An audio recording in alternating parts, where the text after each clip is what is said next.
북한이 지금 이번에 낸 새로운 길이라고 하는 것은 2019년부터 사실 이야기가 나왔습니다. 2019년도 하노이에서 열린 북미 정상회담이 결렬이 된 후에 또 그 결렬 후기 되기 전 신년사에서 북미 관계가 제대로 풀리지 않으면 우리는 새로운 길을 가겠다라고 하는 이야기를 했죠. 그리고 2월 달에 하노이 회담이 결렬이 될 때 당시에 대표로 나갔던 최선희 부상이 끝나고 나서 저런 얘기합니다. 미국은 정말 천재이루의 기회를 놓쳤다. 앞으로 이러한 방식의 회담에 북은 절대로 나오지 않을 것이다.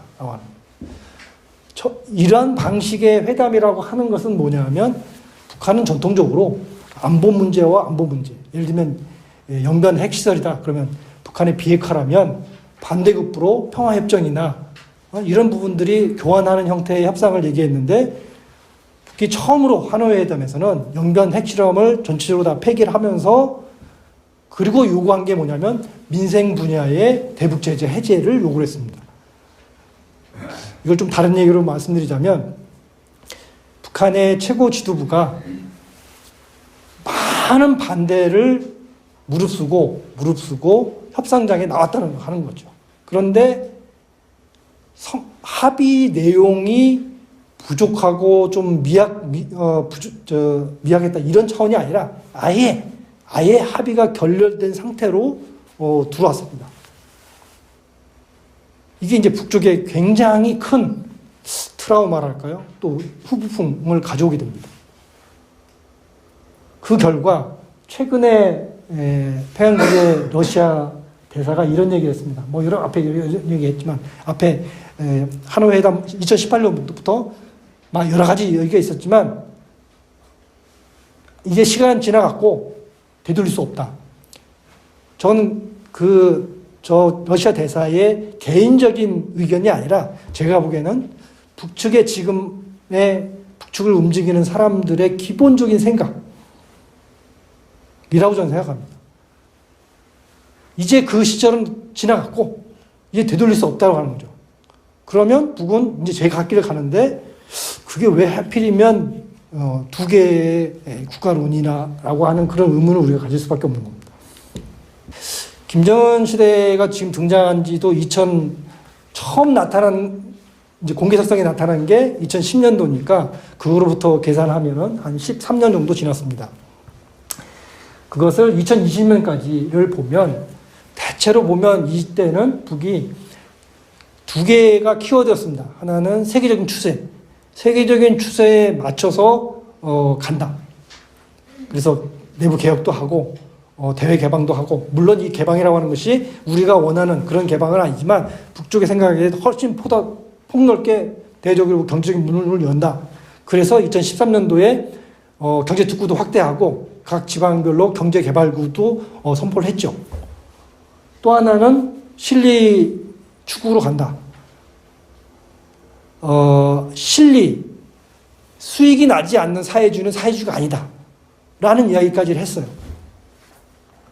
그런데 이러한 것이 이제 2016년도 7차 당대회 때 기본적으로 정립화돼서 2020년까지 왔다고 생각이 됩니다. 남북관계라고 하는 측면에서 보면 이 도표들은 혹시 보시고 조금 더 설명이 필요한 부분은 나중에 질문해 주십시오.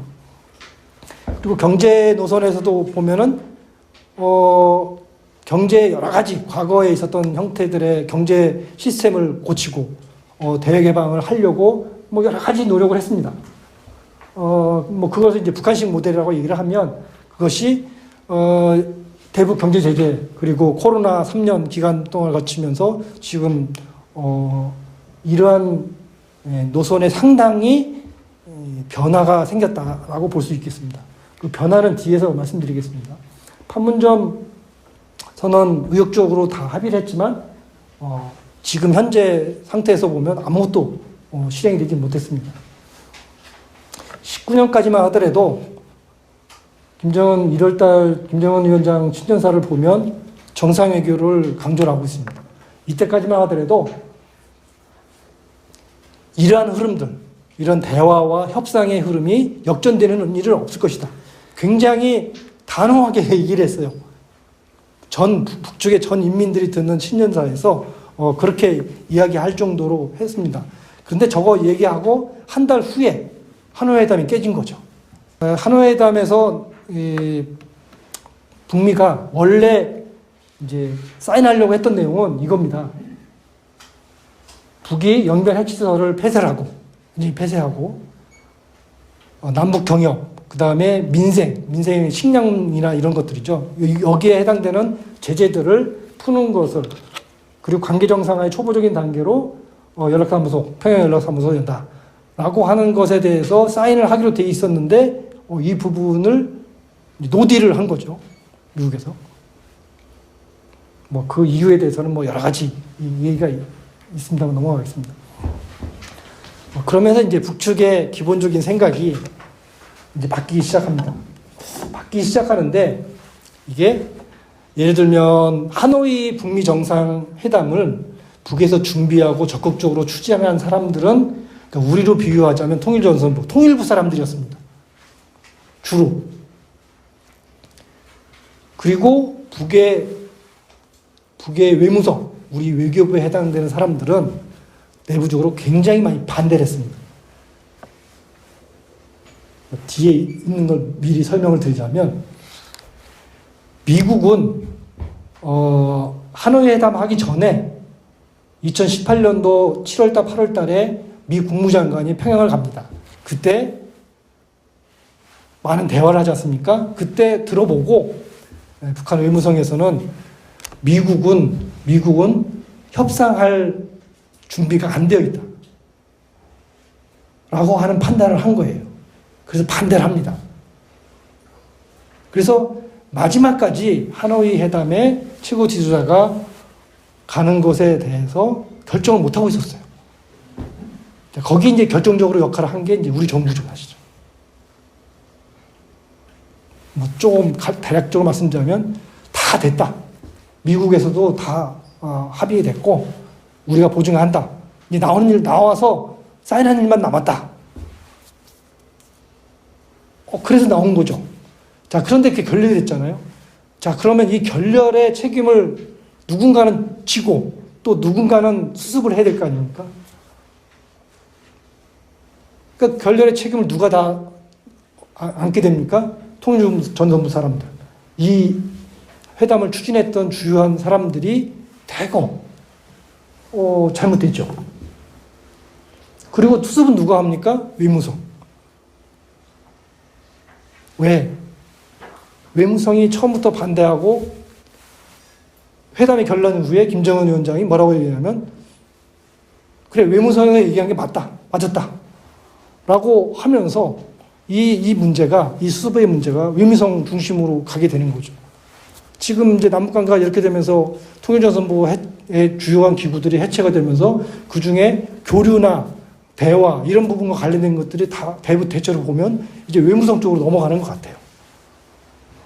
이게 결국 하노이 회담이 결렬된 이후에 북쪽 내부의 여러 가지 복합적인 그런 부분들이 작용을 하게 되는 거죠. 뒤에 가서 말씀드립니다. 남북관계, 이때까지만 하더라도 남북관계에 대해서 뭐라고 얘기하냐면 남한의 보수 세력들, 남한의 반통일 세력들이 미국의 사주를 받아서 또 미국과 연합해서 지금 방해를 하고 있다. 이런 생각을 했어요. 그래서 주로 비판하는 세력이 남한의 보수 세력에 대한 비판, 또 미국에 대한 비판.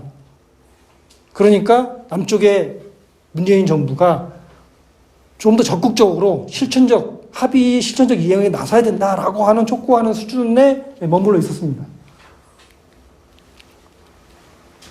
맨 밑에 보지만 실천적 행동을 진심으로 보여달라. 아직까지는 이제 이런 단계에 있었던 거죠. 그리고 미국에 대해서는 이제 미국과 협상과 대화하는 것은 끝났다 라고 선언을 하죠. 그래서 장기전, 그리고 그로 인한 경제적인 어려움이나 이런 것들은 자력갱생과 정면 돌파전으로 헤쳐나가겠다라고 얘기를 합니다. 그때는 몰랐지만 저 선언을 할 때 19년도 말에 저렇게 처음 나왔을 때는 몰랐지만 지금 시점에서 4년 후에 전원회의에서 나온 결정을 보면 북쪽이 이런 생각을 하고 있는 것 같아요. 뭐냐면 단순히 그전에는 미국을 통해서 미국과의 관계 정상화를 통해서 미중 간의 균형이라고 하는 속에서 북이 발전을 하겠다. 그런 생각을 하고 있었던 것 같아요. 그러니까 우리는 북중은 동맹관계고 미국은 적대관계라고 통상적으로 많이 생각을 하지만 북은 한편으로는 그런 생각하고 있습니다. 중국은 국경을 접하고 있는 강대국이고 미국은 우리하고 적대적이지만 저 태평양 바다 저 멀리 있는 나라라는 생각입니다. 그래서 북이 자신들이 생각하는 자립적 민족경제를 얘기를 하고 민족 자주를 얘기를 할 때는 중국이라고 하는 존재가 굉장히 위협적인 존재인 거죠. 그러면 그것을 적절하게 균형을 맞추려면 결국 미국과의 관계 정상을 통해서 균형을 맞춰야 되는 생각을 북은 항상 하고 있었다고 하는 겁니다. 그런데 19년도에 하노이 회담이 결의되면서 북은 이제 미국과의 관계 정상화라고 하는 것에 대해서 북은 자기네들이 먼저 나서서 얘기하지 않겠다. 미국이 자신들이 원하는 협상 틀, 자신들이 원하는 형태의 것을 미국이 주도적으로 가지고 오지 않는 한 미국하고는 이제 대화는 없다.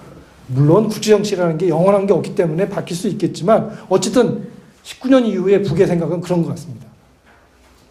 아주 단순하게 말씀드리면 이제 미국과 대화 협상이라고 하는 것을 자신들은 주도적으로 할 생각이 없다. 다만 남쪽에 대해서는 아직 문은 열려 있다라고 문을 열어놓고 있는 상태라고 볼 수 있겠습니다. 당시까지만 하더라도 하노이 회담 결렬되고 나서 문재인 정부가 1년 정도를 사실 허송을 했어요. 19년도 2월 달에 하노이 회담 결렬된 후에 문재인 정부가 한 거라고 하는 것은 북미 대화가 다시 열려서 둘 사이의 관계가 좀 다시 협상이 이루어졌으면 좋겠다라고 하는 생각 뿐이었습니다. 사실. 구체적인 조치를 별로 한 게 없어요. 근데 2020년도에 남북 관계가 굉장히 이제 여름에 굉장히 이제 어려워지고 연말에 문재인 대통령이 이러면 안 되겠다. 남북 관계를 좀 진전시켜야 된다. 라고 하는 이야기를 이때 이제 하게 되죠. 그런데 기본적인 방향이 뭐냐면 한미 관계를 훼손시키지 않으면서 남북 관계를 다시 복원할 수 있는 방법을 찾아라는 거예요. 이게 참 어려운 문제죠. 과거에 김대중 대통령이나 처음 남북 관계를 돌파할 때는 미국하고 좀 얼굴도 붉히면서 설득하고 이런 관계를 통해서 남북관계 합의했는데 한미 관계를 훼손하지 않는 범위 내에서 그러니까 뭘 합니까? 미국으로부터 무기 더 많이 사주고 새로운 신무기 더 들어오는 속에서 미국의 어떤 적극적인 남북관계나 북미관계 적극적인 태도를 이끌어내려고 했던 것이죠. 근데 그게 그 뒤에 잘 안 됐다고 하는 그런 거 우리의 한계가 있는 거죠. 그게 이제 대표적으로 그 이후에 신년사에서 5대 교류협력 사업을 제안하게 되는데 북에서 다 받을 수 없는 것들입니다. 북에서 생각하기에는 지금의 남북관계를 돌파하는 데 필요한 최소한 요구가 개성공단 재개, 금강산 관광 재개라고 하는 것을 김정은 위원장이 신년사에서 얘기했는데 그 문제는 거의 없고 엉뚱한 얘기, 스포츠 교육 이런 거를 얘기하면서 사실 남북관계가 이 단계에 오게 되면 이제 북에서는 새로운 논의가 이럴 수밖에 없는 거고 그러한 것들이 이제 개성에 있는 남북연락사무소 폭파라든지 등등의 조치로 나오게 됩니다. 뭐 그나마 그 당시 다행이라고 제가 생각했던 것은 원래는 개성연락사무소뿐만 아니라 금강산에도 포획장치가 있어서 두 개를 다 폭파시키려고 하다가 개성 거만 이제 폭파시켰어요. 그런데 이제 지금의 두 개 국가론하고 좀 연계되면 저렇게까지 했어야 되는가라고 하는 생각을 해볼 수 있는 거죠. 왜 저렇게 충격요법을 써서 저렇게까지 해야 되는가? 그냥 그 건물에 상징적으로 뭐 X표 이렇게 달아가지고 자신들의 의지를 그냥 표현할 수는 없었는가? 이게 북쪽의 어떤 새로운 세대들의 어떤 방식인가? 뭐 그런 생각도 좀 해봤습니다, 당시로서는. 그러니까 저거 위기를 돌파하기 위해서 결국은 문재인 대통령이 친서를 2번 보내죠. 그 다음에 3월달하고 8월달. 그러면서 거기서 이제 종전선언을 다시 추진하자라고 이야기를 하니까 그것에 대해서 김여정 후보장이 흥미로운 발상이다. 미국하고 잘 얘기해봐라. 라고 얘기하죠. 그런데 다 아시겠지만 이미 임기 말 그런 상황에서 그런 부분이 제대로 되지 않았고, 이제 종료가 되는 거죠. 그리고 나서 이제 작년 12월 달하고 올해 1월 15일 날 시정방침을 내세우고 있습니다. 이 시정방침의 내용들을 그러니까 이야기하는 순서, 구성을 보면 그 이전하고 완전히 달라져 있습니다. 이 앞에 그린 제 그림표를 보시면 아시겠지만 보통은 뭐 국방력 강화, 정치 군사 문제, 그 다음에 경제, 문화, 과학, 그 다음에 대남 대외 관계 이렇게 이야기들을 하고 있어요. 그런데 이 시정연설을 도표로 해보면 자신들의 이제 정치 군사적으로 우선적으로 발전시키면서 경제 문화 동시 발전시키겠다는 노선 하에서 여러 가지 얘기를 합니다. 그리고 나서 뭘 얘기를 하냐면 인민경제의 균형 성장 얘기를 하고 있습니다. 이거 무슨 얘기냐면 중공업과 경공업 등등을 과거에 어려울 때는 선택과 집중, 예를 들면 몇 년 전에는 기계공업과 화학공업과 어떤 부분을 주요하게 하겠다라고 했는데 그런 부분이 아니라 모든 부분의 균형적인 성장을 하겠다라고 하는 이야기들을 하고 있어요. 그 다음 하고 있는 게 지역 간 균형 발전입니다. 도농과의 차이를 지금처럼 놔둬서는 절대 안 된다. 이걸 근본적으로 해결하고 가야겠다라고 해서 이제 10년 계획을 얘기를 하는 거죠. 그리고 이제 대남 대외 관계가 나옵니다.